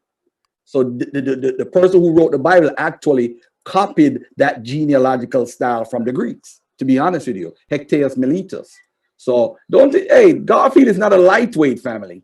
I'm Okay. not a lightweight. So my next when it comes to this question, stuff. so my next question would be, what about the brothers who's saying, yes, some of the translations got misconstrued, but what Mhm. about the Hebrew and the Greek text? What's the is there a difference? Yeah, with the Greeks, I mean, the Greek comes from the Jews, the Alexandrian Jews. And what happened is they were heavily influenced by Greek culture. So a lot of the Greek culture is written into the text. But what happened is that's not the issue. The issue is these are people writing themselves into history. Hmm. So there's a memory, there's a cultural memory of an Israel that existed that resonated within that region that they tried to rewrite the history. So they went into the Alexandrian library, they went into Ashurnapal library, they went into all these different libraries and they look at different stories and cultures and wrote themselves a history to make them more glorified than what they were, make them more holier than what they were. They were eating pork and catfish in the Iron Age, and they try to front, oh, we don't eat pork. Y'all was eating mad pork. They found pork bones all over the damn place. Please get out of here with that. Got you. Okay, so Garfield, I thank you for Look joining at me this. tonight. Thank you for joining me tonight. The book is called, let them know one more time. The Misconceptions and Misinformation by the Black Hebrew Israelites, Volume 1. Volume 1 and Volume That 2. means there's going to be a Volume 2. Because you couldn't cram all the information into Every Volume 1. information in this, yeah. Mhm. Yeah. Okay. So hold on. There's somebody in the chat that I just don't play games with people. That once you disrespect me, this is my show. You gotta go. I don't care who you are. If your mother was in here talking crazy, she gotta go. You know what I'm saying? So yeah. So you have this book. This book is actually will be out tomorrow. Yeah, it's actually, if you want to go on the website now, it's available now on the website. It's actually available. Okay. So okay. So it is what it And is. by the way, family, I am one person with like around 6 family members. We trying to ship out 25 to 50 books per day. Okay. So don't kill me. All right. I mean, I have to pace myself because mailing and doing the 25 to 50 per day is a lot of work. But So I'm just trying to be consistent. just tell everybody, 2-week delivery time. Mm-hmm. 25 to 50 per day. We're gonna get it right. Yeah. All right. All right. So Garfield, I want to bring you back because we gotta tackle this Kemet thing. I'm confused. I'm just so confused with what's going on with Kemet. I'm not really a Kemet guy, but I if thought you was though. Believe it or not, I really thought you was. No, I'm an African guy. It doesn't matter where you're from on the continent. I'll defend it. Okay. Because I don't want to. It's like I don't like people disrespecting Africa. Because that's where we all come from. No white, black, Puerto Rican, Chinese, anybody. It doesn't matter what you say. You all come from Africa. It's home. And that's actually, as Khalid said, the throne. But that doesn't mean we're going to OD because we are a new people in the West. So we lost our identity. And some of us trying to go back to West Africa, and they pseudo as hell over there too. Let's not even forget that. They pseudo as hell too. What does pseudo mean? Pseudo mean basically misinformation, wrong, craziness. That's basically what it is. Craziness. I thought pseudo meant anything that cannot be proven according to science. No, it's not about proving according to science. It's just basic common sense. If somebody said they believe in a God that could float, or if you drink mushroom, you could float for 24 hours. That's pseudo. That's not true. But in some of these African spiritualities, they have some stuff in there, bro. That's, if you want to, you bring me back. We talk about Kevin and African spirituality. There's some craziness in our religion too. So let's not talk like any one religion that man-made is good. There's no religion I would tell anybody to follow because that would be selfish, doggy. So if I have but you are agnostic, so you believe it's the higher power. You believe that it's a higher power. You just don't know. Not necessarily. But that's what agnostic means, though. No, I'm agnostic when it comes to that. I'm agnostic, meaning that I'm not sure. I have doubts. Okay. That's all it means. But I'll say this. If I have an altar in my house and I'm worshiping a cat, I sacrifice a cat in my house, and all of a sudden I'm getting all the blessings in the world.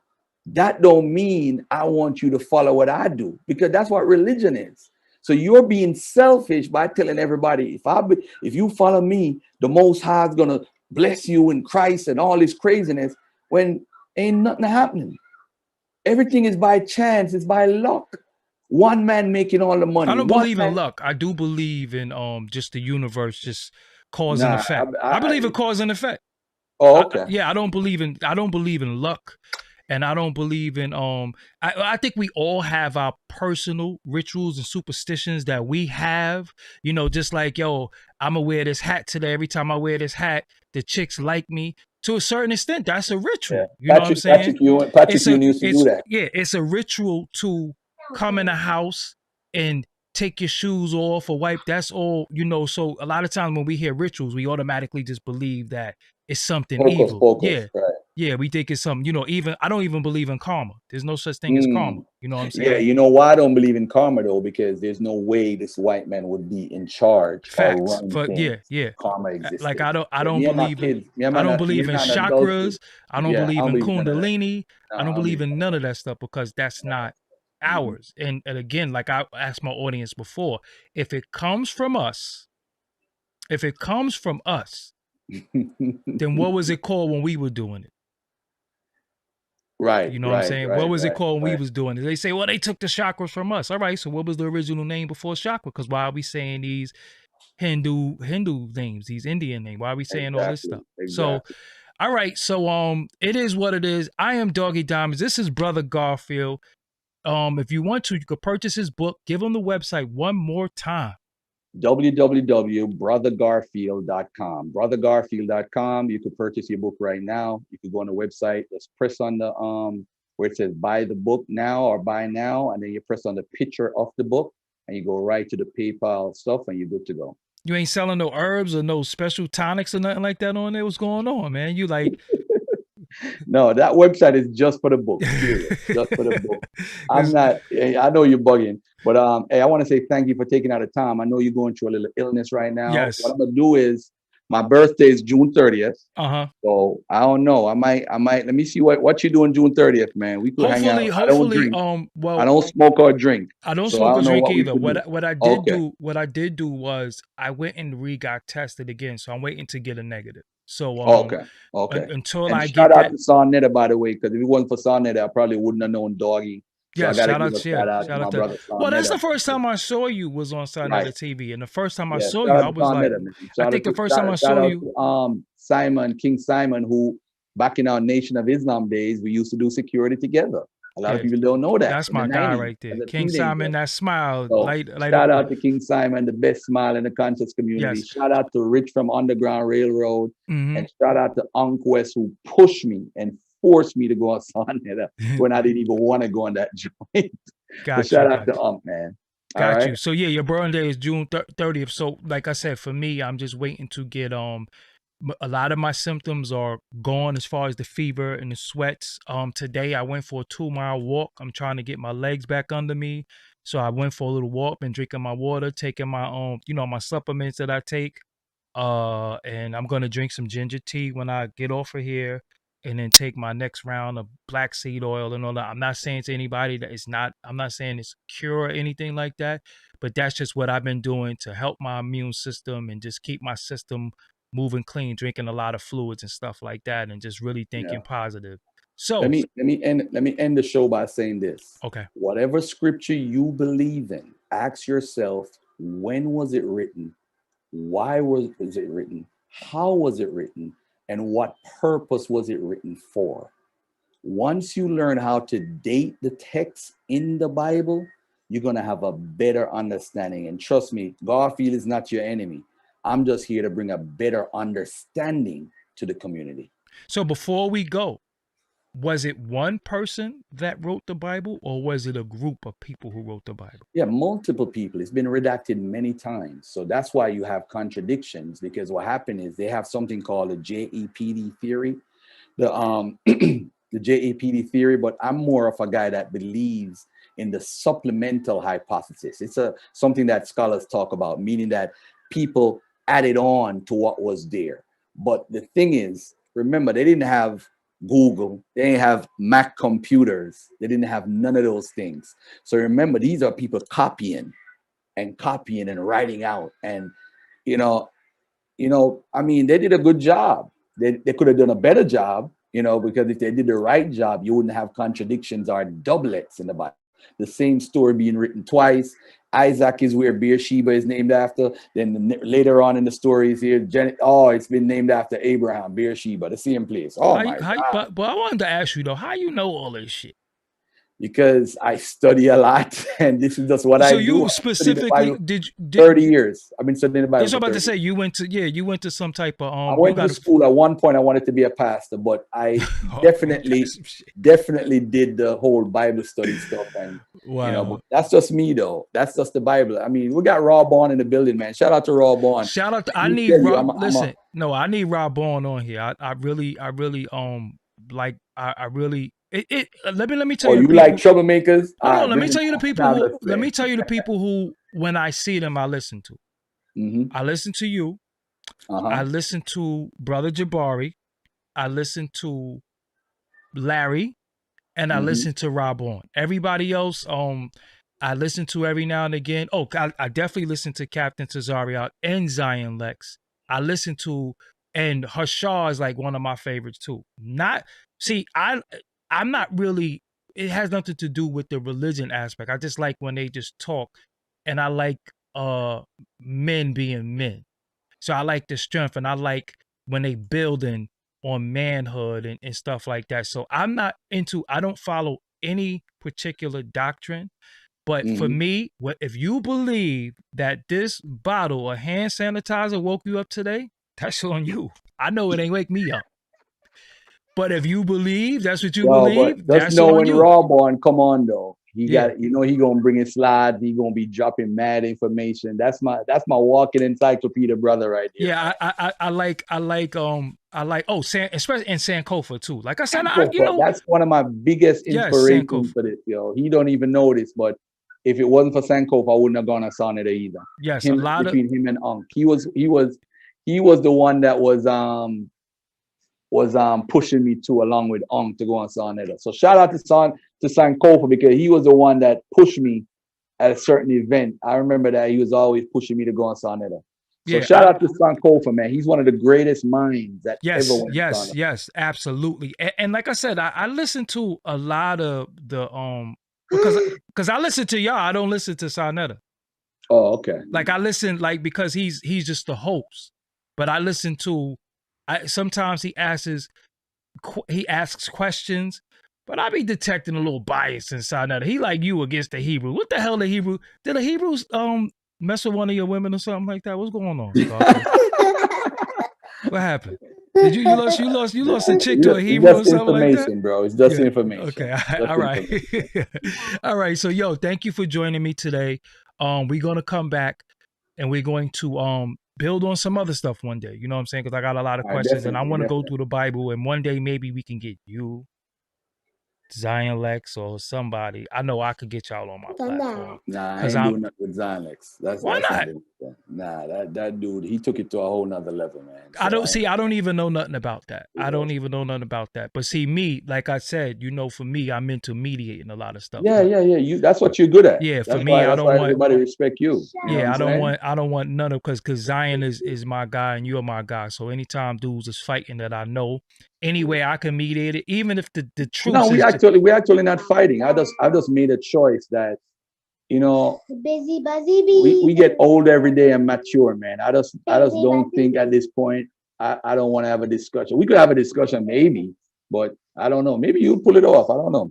I respect everybody's decisions. I respect everybody's decisions. Guy, but you know, dog, if you call me up, you know what it is. You call me on my private line. Ain't nobody got my private line like that. Yes. So you got my private line and you call me and say, "Gee, I'm gonna do this. Let's see if we could have this bill." I ain't gonna say no to you. Yeah, because anything with us, I'm not into. I would never let y'all beef. If y'all gonna beef, then it don't make no sense. You know what I'm saying? But the people do need to be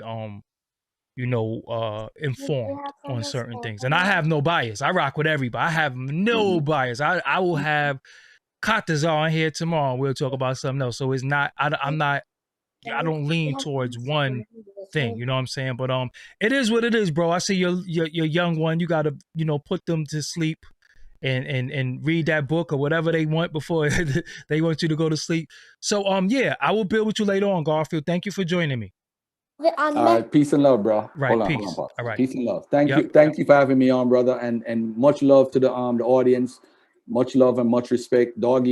You know I love this platform, bro. Yes. So peace and love, man. We definitely gonna do this again. Yep. All right. Okay, y'all.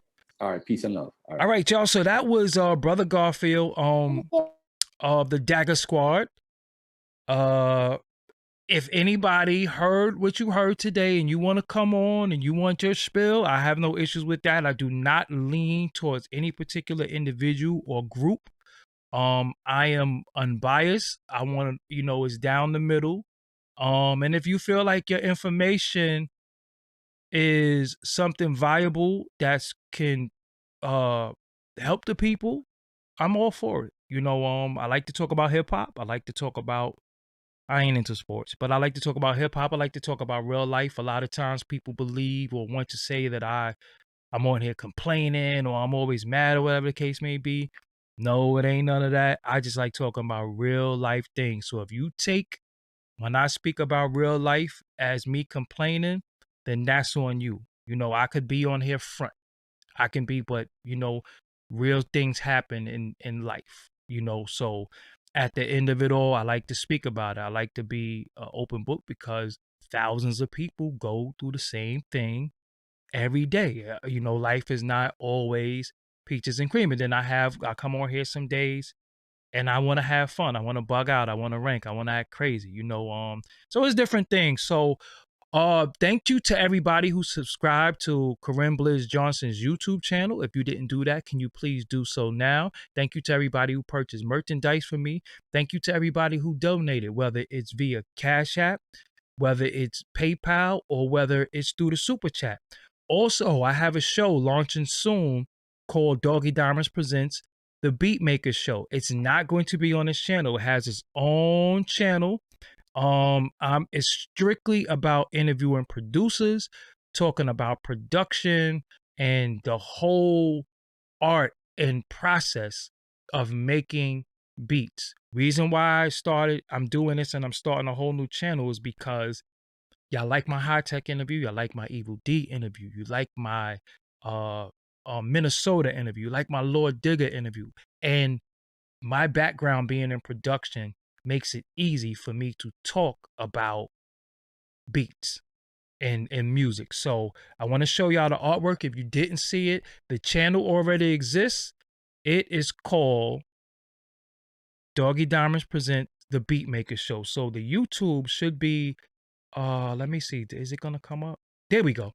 That is the artwork. It's called The Beatmaker Show. It also has its Beatmaker Show on Twitter, and it's called The Beatmaker Show on Instagram. So I have a crazy, crazy, crazy lineup of producers that I'm about to interview.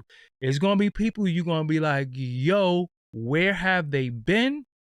What is going on? Whoa, I can't believe you got them. So, luckily, I get a lot of respect in the hip hop community from people who know that I'm for the culture and hip hop. That's how I was able to get high tech on here. I always like to bring people who don't do interviews. So I got a heavy lineup. Heavy lineup, and yeah, we're gonna talk beats, man. We're gonna really, really get into the beat aspect. And this is, like I said, this is inspired by y'all liking the Evil D interview.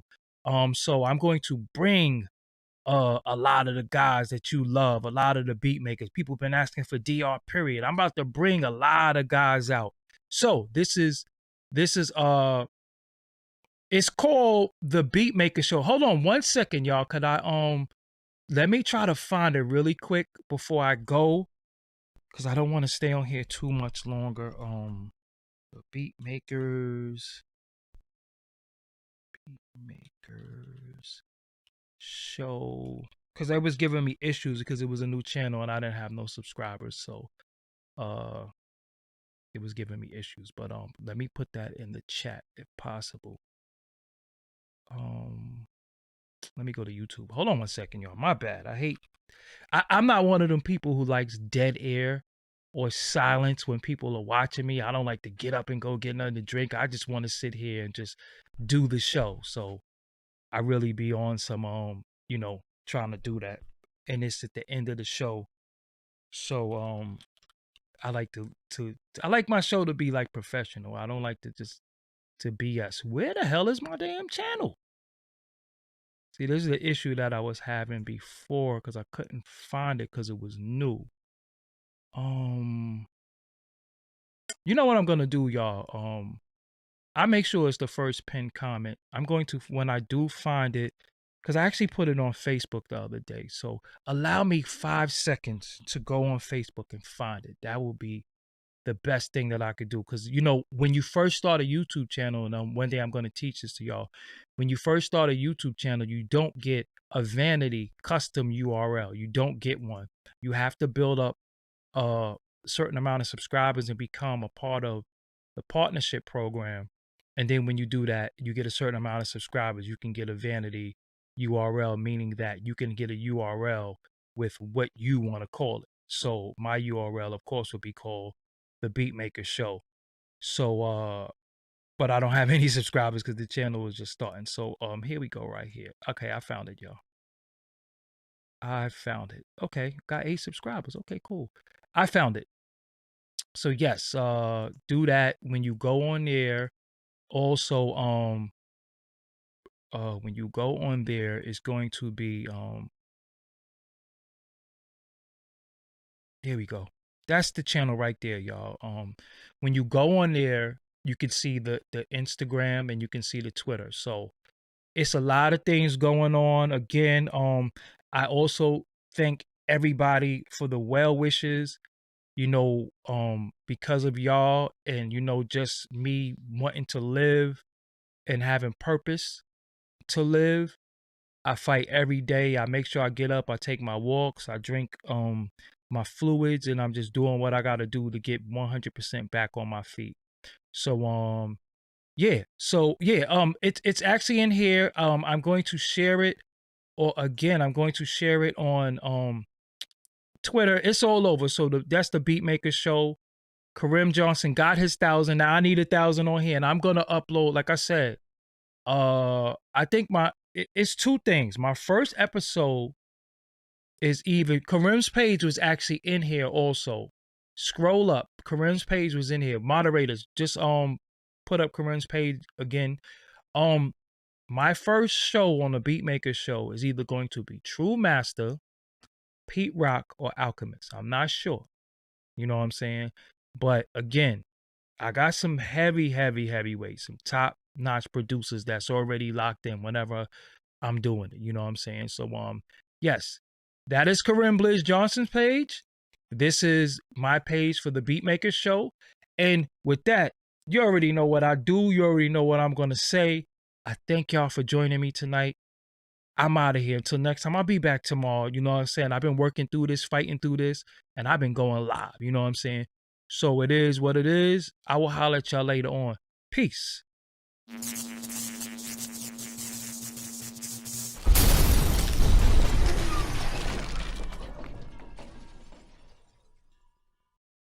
Make sure you click subscribe, youtube.com/Doggie Diamonds TV. Until next time, peace.